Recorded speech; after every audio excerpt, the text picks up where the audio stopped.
ನಮಸ್ಕಾರ ಸ್ನೇಹಿತರೆ, live Karnataka YouTube ಚಾನಲ್ಗೆ ಸ್ವಾಗತ. 2 ಲಕ್ಷ ಮೀರಿದ ನಗದು ವ್ಯವಹಾರಗಳಿಗೆ ಇದೀಗ ಕಠಿಣ ಕ್ರಮ.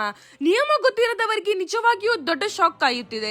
ಹಣ ಕೊಟ್ಟು ಕೊಂಡುಕೊಳ್ಳುವುದು ನಮ್ಮ ದೈನಂದಿನ ಜೀವನದ ಭಾಗ. ಆದರೆ ಒಂದೇ ದಿನದಲ್ಲಿ 2 ಲಕ್ಷ ಮೀರಿದ ನಗದು ವ್ಯವಹಾರ ಮಾಡಿದ್ರೆ ಐಟಿ ಇಲಾಖೆ ಏನ್ ಮಾಡುತ್ತೆ ಗೊತ್ತಾ?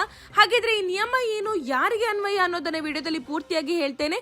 ಸೊ ಅದಕ್ಕೂ ಮುಂಚೆ ಇನ್ನಷ್ಟು ಇಂತಹ ಮಾಹಿತಿಗಳಿಗಾಗಿ ನಮ್ಮ ಚಾನಲ್ ಅನ್ನ ಸಬ್ಸ್ಕ್ರೈಬ್ ಮಾಡ್ಕೊಳ್ಳಿ. ಹೌದು, ಸರ್ಕಾರ ನಗದು ವ್ಯವಹಾರಗಳಿಗೆ ಕಟ್ಟುನಿಟ್ಟಿನ ಮಿತಿ ನಿಗದಿಪಡಿಸಿದೆ. ಸೆಕ್ಷನ್ 269 ST ಪ್ರಕಾರ ಒಂದೇ ದಿನ ಒಂದೇ ವ್ಯಕ್ತಿಯಿಂದ 2 ಲಕ್ಷಕ್ಕಿಂತ ಹೆಚ್ಚು ನಗದು ಸ್ವೀಕರಿಸುವುದು ಕಾನೂನು ಉಲ್ಲಂಘನೆ. ಇದು ಉಡುಗೊರೆ ಆಗಿರಲಿ, ವ್ಯವಹಾರ ಪಾವತಿ ಆಗಿರಲಿ, ಸಾಲ ಆಗಿರಲಿ, ಯಾವುದೇ ಕಾರಣಕ್ಕೂ ಈ ಮಿತಿಯನ್ನು ದಾಟಬಾರದು.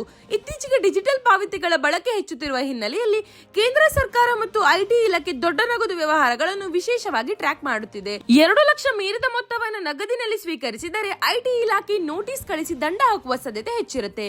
ಉದಾಹರಣೆಗೆ 2.5 ಲಕ್ಷ ನಗದು ಸ್ವೀಕರಿಸಿದರೆ ದಂಡವೂ ಕೂಡ 2.5 ಲಕ್ಷದಷ್ಟೇ ಇರುತ್ತೆ. ಹೀಗಾಗಿ ಮುಂದಿನ ಸಾರಿ ಪಾವತಿ ಮಾಡುವಾಗ ಈ ನಿಯಮವನ್ನ ತಿಳಿದುಕೊಳ್ಳಿ. ನಿಮ್ಗೆ ವಿಡಿಯೋ ಇಷ್ಟವಾದಲ್ಲಿ ಲೈಕ್, ಶೇರ್ ಹಾಗೂ ಸಬ್ಸ್ಕ್ರೈಬ್ ಮಾಡಿ. ಧನ್ಯವಾದಗಳು.